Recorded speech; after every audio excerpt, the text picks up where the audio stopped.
반갑습니다. 구독, 좋아요 눌러주시고 큰 부자 되시기를 바라겠습니다. 자, 좋아요는 베푸는 연습도 될 수 있죠.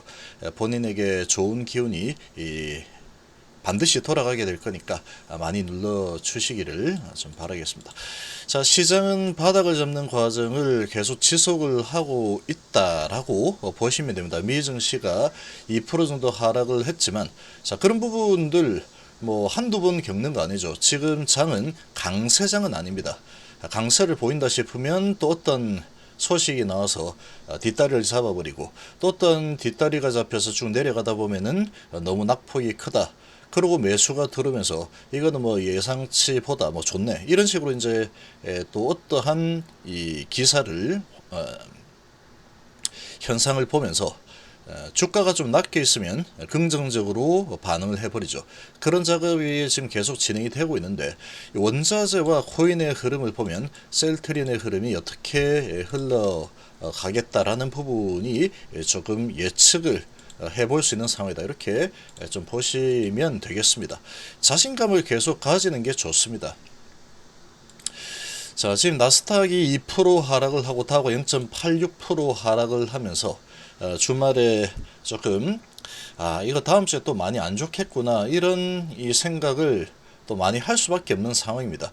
지금 저렇게 하락을 했으니 우리 증시도 좀 약세를 보이겠군, 그럼 셀트리온도 좀 내려가겠구나, 이런 계산이 나오게 돼 있죠. 그래서 실제로 셀트리온은 좀 내려갈 수도 있다, 현재 주가 위치를 보면 그렇게 예상을 해볼 수 있겠지만, 조금 큰 그림을 그려야 됩니다. 지금 셀트리온은 그렇지 않으면 심리 관리가 상당히 좀 쉽지 않은 위치에 있죠.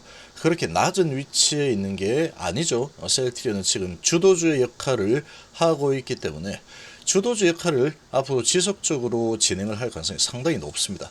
자, 지금 원자재의 상황을 좀 보시면 뭐 오르는 것도 좀 있지만 천연가스 부분이 지속적으로 계속 올라서는 흐름이 나타나고 있죠. 일전에 이 가스프롬에서 하반기 겨울이 되게 되면은 천연가스 가격이 현재보다 60% 상승할 수 있다, 이런 지금 이 발언이 또 진행이 되었습니다. 자, 그리고 구리 가격도 9%나 좀 올랐죠. 조금 들썩이 오고 있죠. 백금 가격도 2.9% 올라섰지만, 자, 그러나 지금 이 국제유가 같은 경우에는 1개월 동안에 하락을 하고 있죠. 일주일 간격으로 봐도 지금 2% 하락, 한 달 동안에는 6%라. 그 최근 일주일만 본다 그러면 백금 7% 하락을 했고, 구리가 뭐 보합권이죠. 천연가스 난방유만 올라서는 분위기고 원면이 좀 올라갔고, 소맥이 6% 하락을 했고 커피가 4% 하락했죠. 자, 이렇게 진행이 좀 되고 있는데, 한 달 기준으로 하면은 조금 올라 있는 상황이지만 일주일로 좀 더 가까이 다가와서 본다 그러면 그렇게 뭐 급격하게 올라서는 흐름이 추세로 작용을 하고 있지는 않다, 이렇게 볼 수 있습니다. 이 실적표를 그래프로 보면 그대로 나오죠. 원면 천연가스 난방유, 얘들은 좀 일주일 기준으로 올라섰지만 나머지들은 원자재가가 그렇게 썩 좋은 모습을 보이지는 않고 있죠. 경기 침체에 대한 우려도 여전히 계속 좀 나타나고 있고, 그런 분위기를 보이겠습니다. 한 달 기준으로 하면은 어느 정도 좀 올라서 있지만 일주일 기준으로 보면 특정한 상품들만 올라가고 나머지들은 보합 내지는 좀 하락 방향으로 움직이는 모습이 나타나고 있죠. 원자재만 그래서 이렇게 바라봤더니 크게 뭐 문제가 될 만한 부분은 없는데, 이런 분위기로 좀 진행이 되고 있습니다. 인플레이션에 대해서 정말로 너무나 크게 우려가 된다, 이런 부분을 찾아보긴 좀 쉽지는 않죠. 그러나 이 천연가스 부분이 조금 마음에 걸리는 수준이다, 이 정도 수준이고, 코인을 보면은 비트코인 보면 되죠. 나머지 많이 있지만 비트코인이 24,000까지 갔다가 21,200까지 다시 내려왔습니다. 변동 일주일 단위로 보면 13% 하락이 이더리움이 19%나 크게 급락을 했죠. 쭉 올라서서 아주 강력하게 올라섰다가 다시 내려갔죠. 배경을 보면은 인플레이션에 대한 우려가 많이 수면 아래로 떨어지는 CPI, PPI, 그리고 수입 물가, 이 부분이 안정적으로 나왔습니다. 그러면서 인플레이션에 대한 우려가 좀 고개를 숙이는 그런 분위기가 나타나면서 나스닥이 강했고 글로벌 증시 강했고 비트코인도 같이 강했죠. 그러나 FOMC 회의록이 나타나면서 금리 인상에 대한 그런 부분은 지속적으로 진행할 거다. 그러나 그 이후가 되면은 점차적으로 상승폭은 조금 조절을 할 필요성이 있다라고 언급을 했는데 여전히 금리 인상에 대한 니즈가 크게 필요하다라고 하는 그런 부분에 지금 집중이 되면서 비트코인도 크게 내리고 있죠.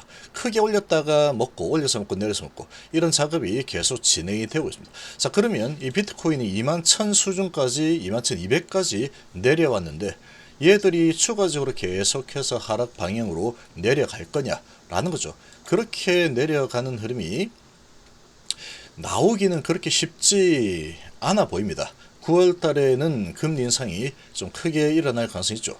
0.5냐 0.75냐 가지고 싸움이 일어나는 상황이 될 거다. 그러나 그 이후를 보면은 그렇게 걱정을 할 만한 상황은 아니다라는 게 이 원자재를 보면은 대강 그림이 좀 그려지는 상황이다. 이렇게 볼 수 있죠. 그러면 이런 부분들이 어떻게 이제 작용을 하게 될 거냐?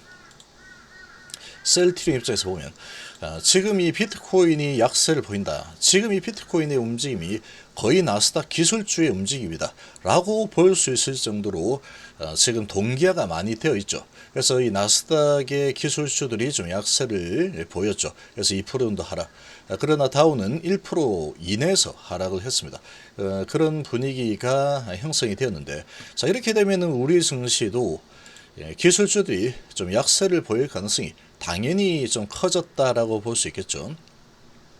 네, 지수로만 보면 우리 증시는 먼저 코스닥 2.44% 금요일 날 내렸고 미국 증시가 2% 내렸으니까 미리 얻어맞은 상황이다.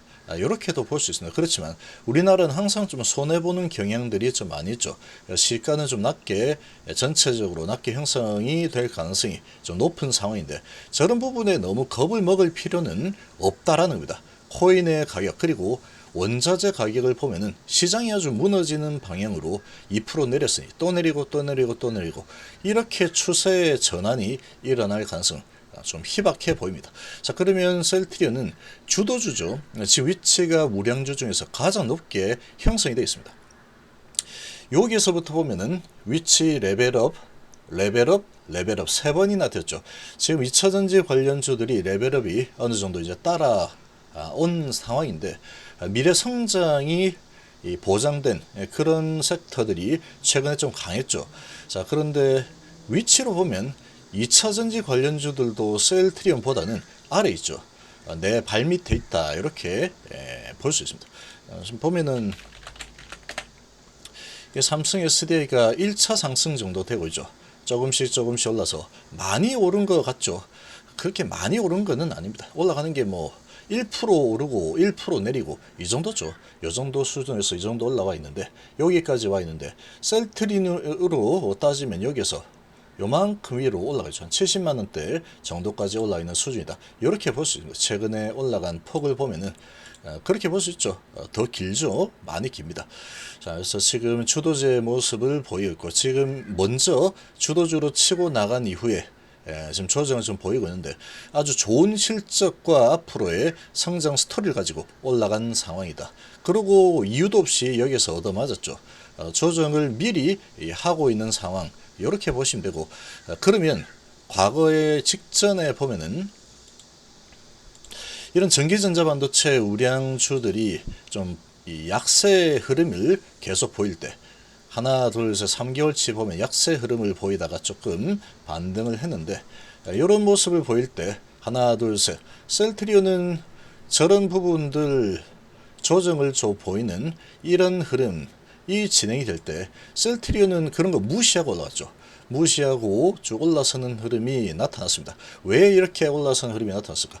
금리 인상이라는 부분이 셀트리온의 실적을 막아서는 걸림돌로 작용을 하지는 못합니다. 필수 소비재 영역이고 또 약물 영역이기 때문에 그렇게 볼 수 있죠. 그런 부분에 낙폭이 과대하고 실적은 1분기 실적을 바닥을 찍고 1분기를 바닥으로 시작해서 2분기 실적 좋을 것이다. 그리고 앞으로의 이 성장 스토리가 아주 확실하다. 셀트리온은 뭐 지금 로드맵을 제시하면은 거의 그대로 흘러가는 경우가 많죠. 그런 부분이 어필이 되면서 아주 연기금하고 그리고 공매 상환이 정말로 많이 진행이 되고 있죠.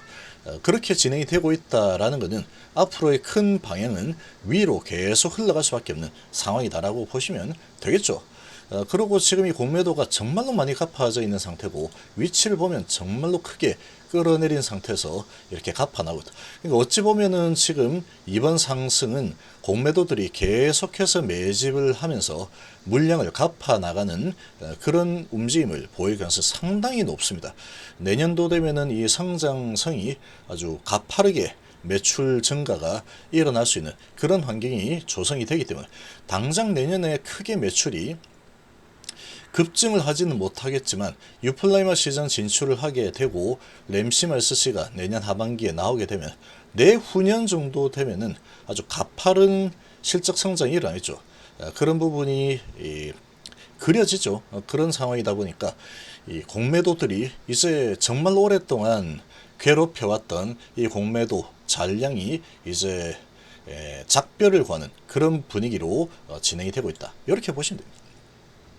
그래서 여기에서 좀 더 내려오는 흐름이 나온다 그러면 셀트리온은 겁을 낼 필요가 없다라는 겁니다. 겁을 먹고 매도할 그런 환경은 아니다. 이렇게 볼 수 있겠죠.